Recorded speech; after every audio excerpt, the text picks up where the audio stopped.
I'm going to force that person or I mean, for them to apologize for that. Human beings who are very different. The values to which we subscribe are different. And the people who hold us in high regard are also different. Others may not see anything wrong in the manner in which we behave, whereas others will do so. So each one of you, you know the people you represent, the kind of the people they are. If they approve of your conduct, so be it. And if the people who follow you do not approve of your conduct, you must always find it desirable to stand up and say, the manner in which I conducted myself is not in keeping with the standards or the expectations of people of South Africa, and for that I want to apologize. It's not something that that must derail us. It can't derail us the way it does if we really want to live up to the expectation of being honorable members. I was going to allocate your time to speak, Honorable Mathys. Do you still want to speak? Listen, listen to what I'm saying to you. I'm going to give you time to make a follow-up question. And when you are done with your follow-up question, I'm going to allocate you your right to speak. Listen, now you ask the follow-up question. Honorable Cameron, just before you leave, you are not leaving because you are running away. You are leaving because you have informed the chairperson that at 16 hours you are going to request to leave. Am I correct? Yeah, but that you have also taken leave with the chairperson. It's not because you are disenchanted or because you are running away, but because at lunchtime you came to the chair and say, sometimes around 16 hours, I'm going to request to be released. Correct? Thank you so much. Thank you.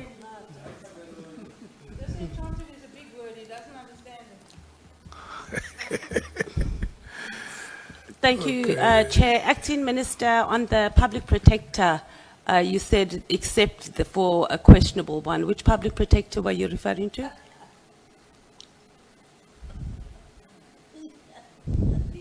Maybe it's better if we just deal with issues of principle. I think that Acting the public, Minister, just the name. No, You said it. Yes. You said except for a questionable Public Protector. Which one were you referring to? I think there was a period of time when Just the name. I do not want to, I've been careful. I But don't then want you to be, shouldn't say that, Acting Minister. Chair, I think we Yeah. need your intervention because we just need the name of the Public Protector that the Acting Minister was referring to. Then he must say that. because he's Chairperson, I not don't saying. think I can be compelled. The Acting Minister is saying he doesn't want to say the name, but he throws shade around. We don't know which Public Protector is referring to. What do you want the acting minister to do? To tell us which Public Protector the Acting Minister was referring to when he said Okay. there was a questionable. Okay. Public Protector. He heard the question. What is your response, acting minister? I don't think it adds any value to in But it's this for us to inquiry to mention names, and I mean, I was giving an example. I was making a point about whether or not constitutional arrangements guarantee the kind of outcomes, accountability outcomes we're seeking. That was the point I was making. Not so much who's good and who's bad. I think that is to debase the discussion. It's not really No, but relevant. one point But- of order, but Chair. I think the Honourable Acting Chair, I Minister is think digressing. That's not what I'm I think I asking. can And he answer- also doesn't. No, it's on a Okay. point, and also I'm on a, still on. And I'm on a point of order, Chair. We're not going to decrease. He doesn't know what my next question is going to be. And it's a follow-up question talking about the issue of independence and political interference. If the acting minister did not want to decrease, he shouldn't have mentioned it in the first place. So either he must withdraw that, or he must tell us which public protector is he referring to. Because then we're going to talk about the political interference, which is within the terms of reference of our ad hoc committee. Acting Minister, do you want to mention the name of that public protector, or do you want to withdraw that statement? Well, if that's my choice, then I withdraw the statement. The statement is withdrawn, honorable members.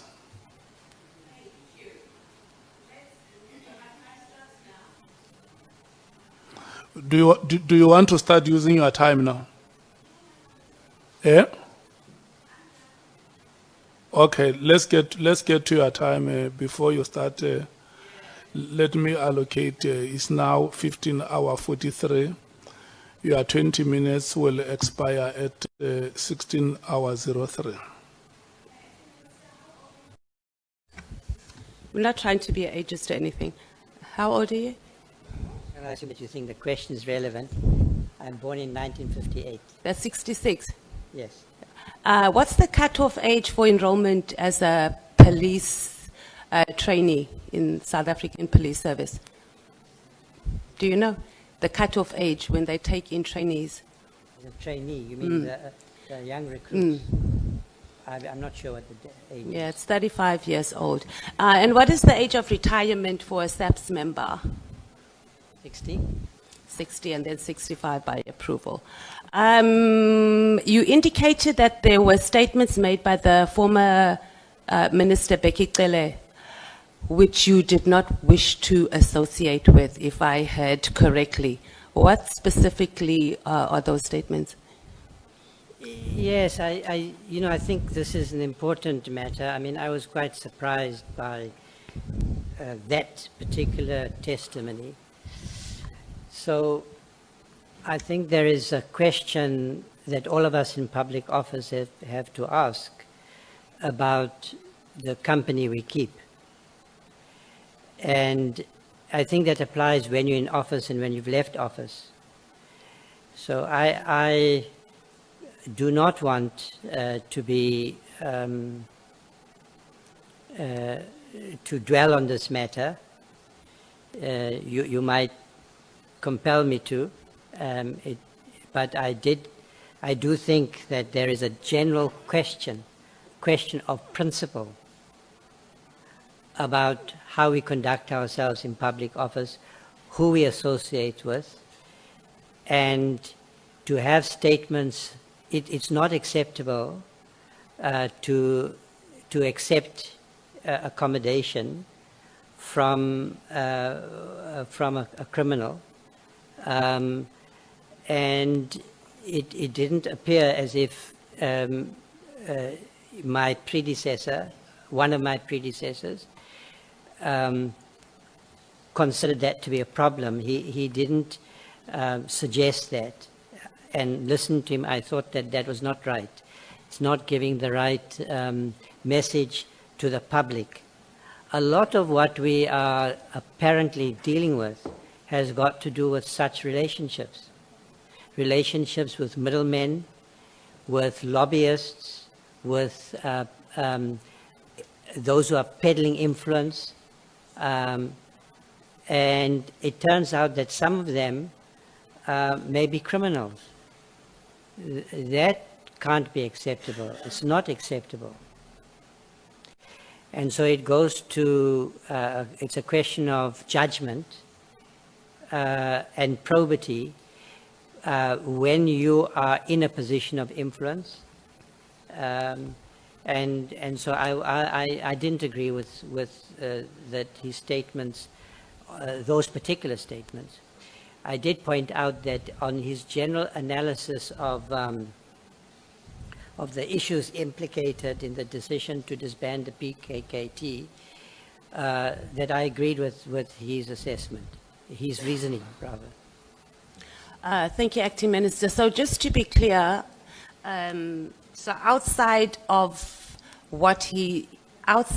him having a meeting and accepting accommodation from Kat Makhlela, is there anything else? Because that's the only thing that we know. Is there anything else that wasn't reported here as to the ad hoc committee that you know of that is questionable by the former Minister Cachalia? No, in fact, let me say, that's why I was surprised by the statement. I mean, I have known Cachalia for a long time. We have belonged to the same organization. I had no, we're not personal friends. We're in the same organization and have had a respectful relationship when I have encountered him. And I was surprised by those statements. I haven't watched either the Madlanga Commission inquiry or this inquiry consistently throughout the day. I've been busy, so I've tried to watch as much as possible, but I didn't listen to all his testimony. I listened to parts of it, and that part jumped out at me. I thought that if the committee, for instance, is dealing with making recommendations for that will help the country move forward, to make recommendations on systemic reform, then that might be one of the questions to look at. I mean, how we manage conflicts of interest, and the implications of these associations, which appear to have become normalized in our politics, and I don't accept that. The issue around designated functions for the deputy ministers have come up quite strongly. President Ramaphosa has given this responsibility to the ministers to do so. What is the process? Do you know what the process is of designating functions, which is different to responsibilities of saying, DM, go and represent me in the ad hoc committee or go, but designated functions? So you can correct me. My understanding is that executive authority cannot be delegated. So a minister exercises executive authority on appointment by the president, exercising his or her constitutional functions. I do not think that the minister can delegate that a constitutionally authorized allocation of responsibility downwards, or to to a deputy minister. So deputy ministers don't exercise executive authority, but it doesn't follow that their role is.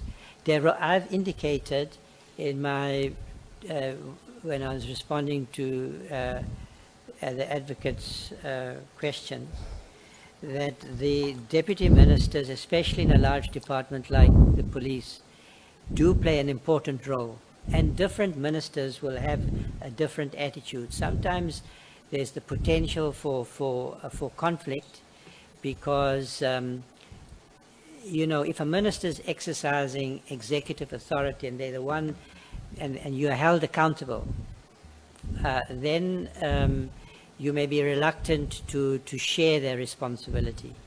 But that's not my perspective. I'm not saying that sometimes there aren't stress points in such relationships, but I have allocated important functions to them, and it shouldn't be. Allocation may not be the right formulation, because we sat down together, discussed it as collegially. We also happen to be comrades, we're in the same party. Often that will be the case. if there were deputy ministers from another party, it wouldn't change my attitude.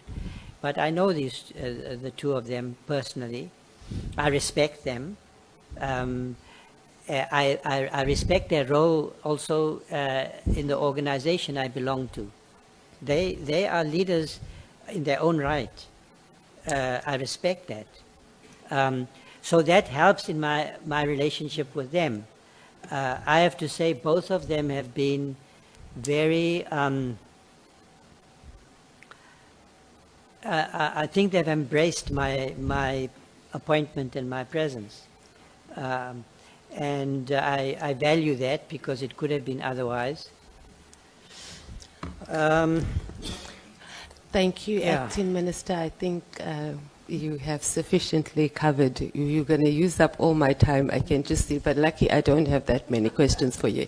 Have you engaged the President about, because he came here to Parliament and during his question and answers about deputy ministers, he indicated that ministers must designate functions that the deputy ministers are going to be responsible for here in Parliament and must answer to it. That's what he told us.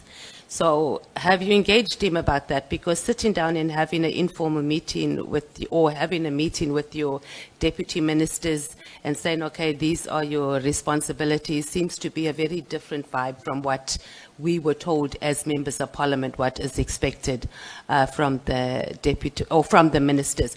But I think we'll let that go. Speak to your president and get clarity, and we'll meet in the police portfolio committee on that issue. In your statement, Acting Minister, you said that you were appointed to the committee of experts that drafted the first versions of the constitutional principles. Let me get this right. So prior to 1990, did you at any stage engage or form part of the ANC's Department of Legal and Constitutional Affairs on the constitutional questions? No, but I worked very closely with many of the members of that committee.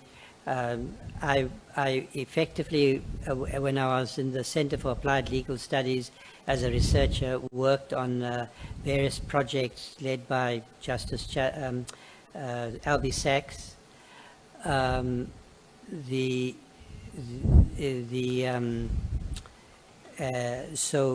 I engaged, I worked in ANC structures with Zola Squia and Kader Asmal and Bridget Mabandla.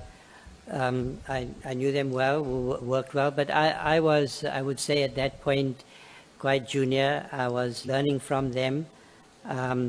Just happy to have the opportunity to engage with some of those giants, yeah. Okay, so that was prior to 1990, okay.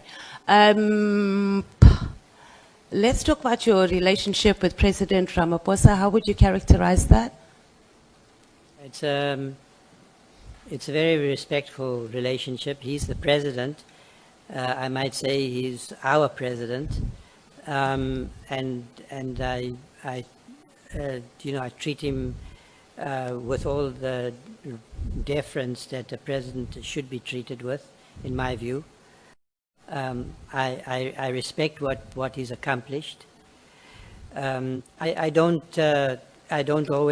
have not always agreed with his point of view on some matters, but that, and I'm not going to be willing to explore those matters in this committee. But I think he's been an important leader for South Africa in the post-capture era. But the problems we still have, we are lucky to have him as the president. That's my view. Very good political answer. So outside your formal appointment as the chairperson of the National Anti-Corruption Advisory Council, do you engage with the president outside of that? Do you hang out by his house or at each other's homes? Do you have a friendship outside of the working relationship? Can I say, even here, I think you will get respect from me if it's mutual. Are you saying that because am I being disrespectful? I think you should appreciate the fact that when you ask me a question, you know, side comments are that's what they are, and you expect me not to respond, and I won't take the bait in general. But your question is whether I hang out with the president. No, I don't. Okay, maybe I mustn't say hang out. So have you visited the president's home outside of your engagement before you were appointed as the acting minister? No, I haven't. You haven't. Any of his homes? No. Okay. Your relationship with Trevor Manuel, how would you characterize that? We are close comrades. I think you might, you know, because you're asking me questions about before 1990. I am 66 years old. I spent a lot of time in the struggle. I knew him in that capacity before he became an important minister. I knew him when he was in the trenches and when I was in the trenches. So I know him for a long time, and my relationship with him is based on our involvement in the struggle, not really on his position of high office after we achieved our democracy. Mm. And then how would you describe your relationship with the late Minister Pravin Gordhan? I miss him terribly. He was, in my view, an absolutely outstanding cadre of our movement and a public servant of unimpeachable integrity. He was subjected to a lot of abuse at times, completely without justification. But he lives on in our hearts and minds, and I believe in our history books. Have you met or engaged Paul Sullivan? No, I know he's quite famous, but I've had no engagement with him. Okay. I'm done. Thank you. Chair? Thank you. Thank you so much. Honorable Sauls.